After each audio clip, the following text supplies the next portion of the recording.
One day I heard a noise as if something was calling me. The noise pointed directly at my heart, and like an illness, it took control of my entire being.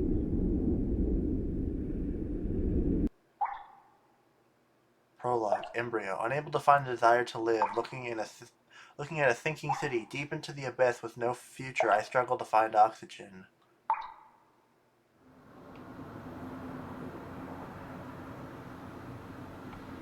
Ooh, art.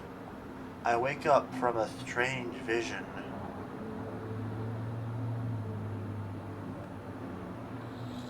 Am I clicking? Yeah. I'm still in my apartment. Safe. Alone. I find it hard to breathe. The air in my lungs has vanished. But after a while, everything calms down. Eventually it goes back to normal. My mind is fuzzy though, and my throat is completely dry. Drink some water. I take a few sips from the bottle next to my bed. But with each one, I feel a faint wave of nausea rising from my stomach. Since my body is still sore, I try to take one more sip. The nausea only increases, forcing me to stop. Bothered by this sensation, I decided to get up.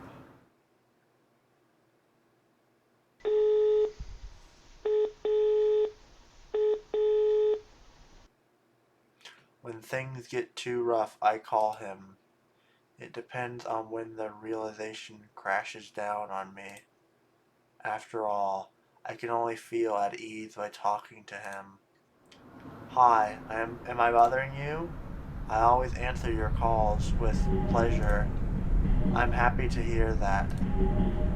What's happening? I had a nightmare. The usual one. I see. Have you tried to explore it more? Why should I do that? So that you can understand it better. And maybe you'll understand yourself better, too. I don't know. It scares me too much. I think it's to be expected. You probably just need more time. How are you feeling, though? My head has been hurting since I had that dream. It feels like it's etched on my mind. This day has started awfully. Don't think that about it too much. I'm here for you. Just go through your day. Don't be afraid. Easy for you to say. Sorry. I didn't want to be rude to you. I'm just tired, that's all. Don't worry, I understand that. Well, I should really get ready now.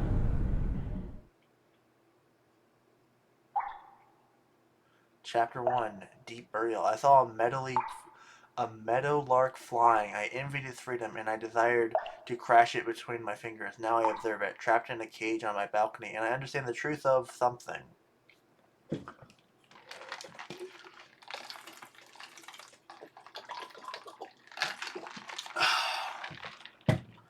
As I look at myself in the mirror, I notice that something has slightly changed.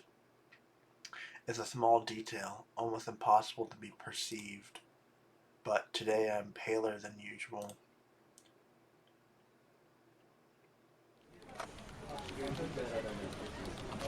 My skull is crumbling.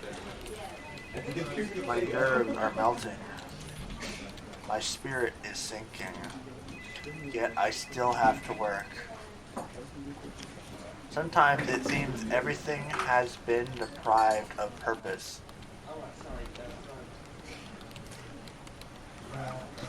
This city, the entire world, are similar to an empty glass. Sooner or later, everything will be submerged. When when we will reach the point of no return, water will swallow everything. It will erase all of us, all of these buildings we lived in, all of the stuff we surround ourselves with will be engulfed.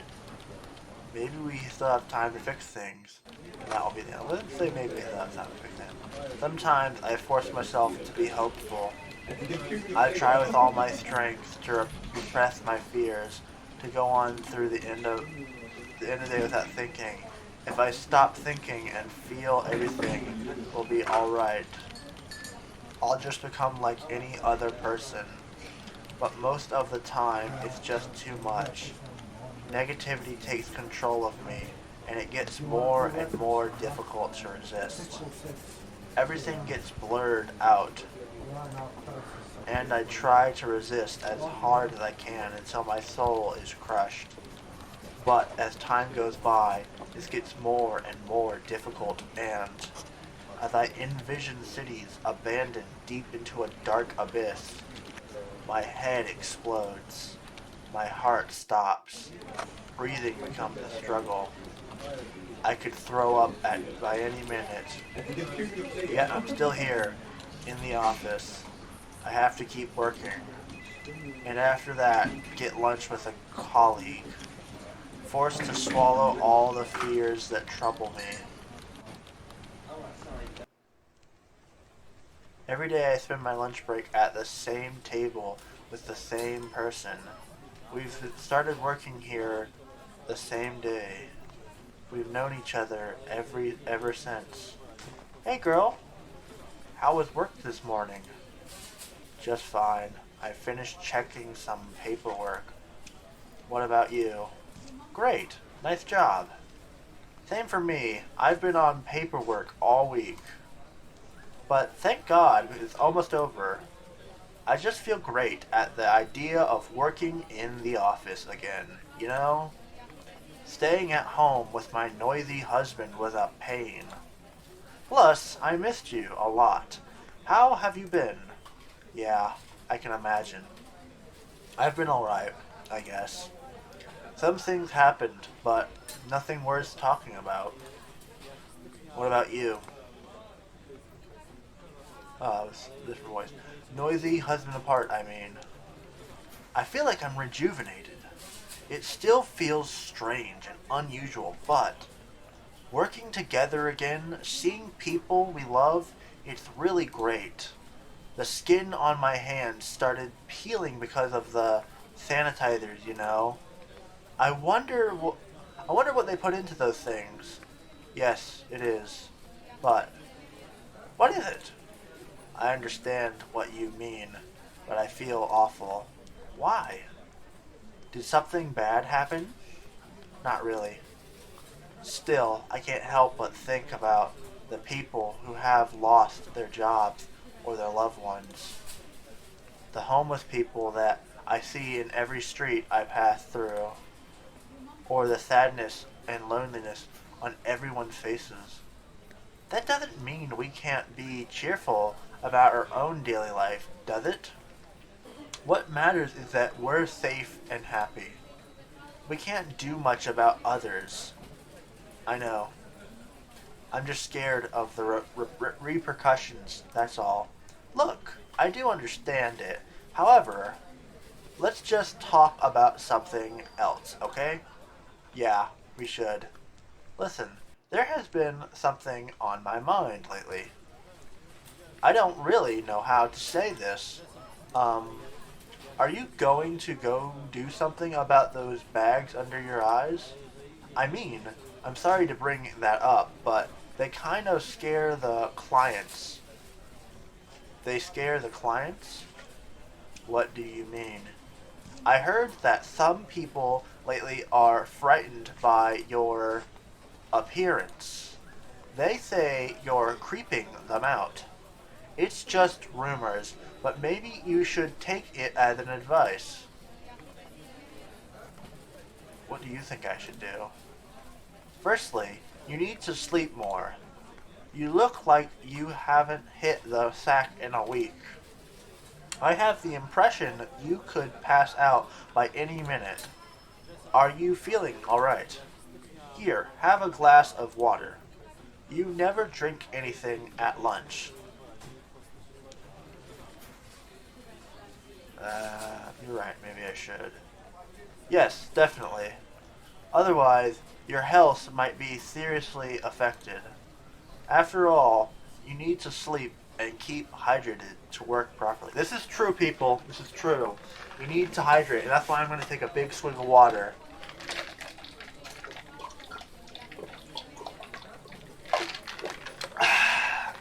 Nothing like a cold glass of water. Yes, that's true. By the way, have you heard the news? What news? What the hell? Starting from next week, I'll become the management director. I'm so excited. Oh, that's wonderful. Congratulations. Thank you. You know, ever since I graduated, I've been hoping to find a good job and to live a nice and happy life with anyone's help. I really hope that one day you will succeed too. I'm not sure if I'm suited for that. Are you for real? Everyone is suited for a promotion. You should work to seek happiness and independence.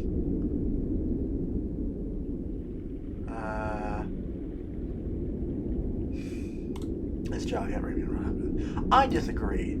I think it can. Look at me. I'm satisfied with myself. Proud of all the things I've achieved.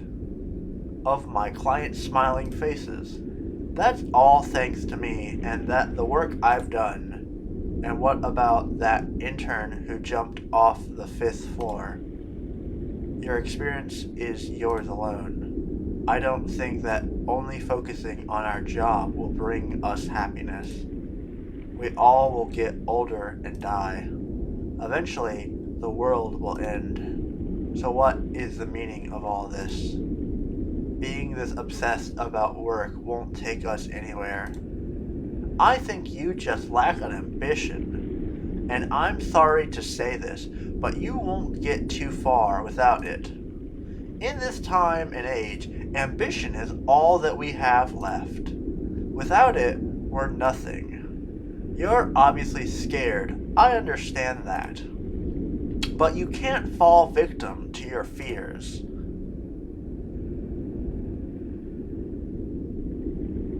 I look into her empty, slimy eyes and can't help but wonder if she really believes in what she's saying. Not falling victim to fear. Working to become happy.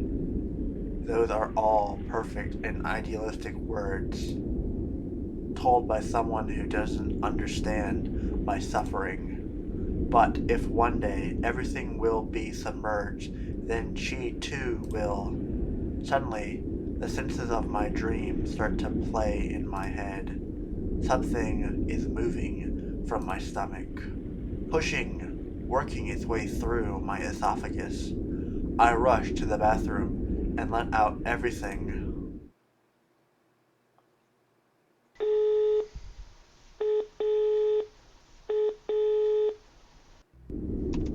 Hey, how are you today? Terrible. I feel sicker than before. Sometimes we have to navigate our pain in order to become happier. By saying this, I don't mean that it's alright for you to suffer, but only that it may be a part of the process. Yeah, but where will that get me? You want to get rid of the dream, right? You're terrified of it. That's why you react so strongly, why you're so angry, and why you feel the need to expose your view of the world. We all need to freely express ourselves, to be more sincere with ourselves and others. That's what you are doing. Maybe the dream itself is pushing you towards this path. So can you really say it's a bad dream? Are the things you see in your sleep so evil? I want you to focus on that and understand what you think and feel about it. Don't take these feelings for granted and explore them as much as you can. I'll think about it. Thanks for your advice, as always. I'll try to go sleep now. Have a good night. Remember, I'm always here for you.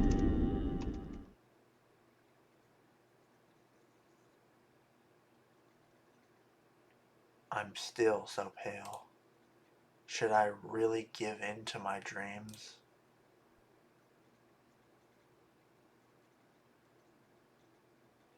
Thank you for playing this demo. We will release more about Oxygen during this month, so follow us on Twitter at TSolitude.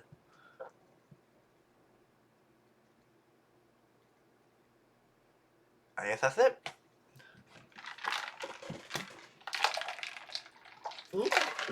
That's it. So yeah, that was actually really cool. And it wasn't a game. I expected a game, but that's fine. Now, people are going to say, never. Why did you? I personally am going to rate this an 8 out of 10. Like, why would you rate this game with it's just reading an 8 out of 10, but you rated that one game that was also just reading a 2 out of 10? Well, the story in that was really hard to follow. It was creative, but it was really hard to tell what was going on. And there was just so much talking, and they just introduced characters, and then they just didn't appear. And then characters I had never met acted like I knew them, and it was a really bad story to be honest. But this, it, it's ambiguous with the story it's telling. So yeah, I liked it. So 8 out of 10. So yeah.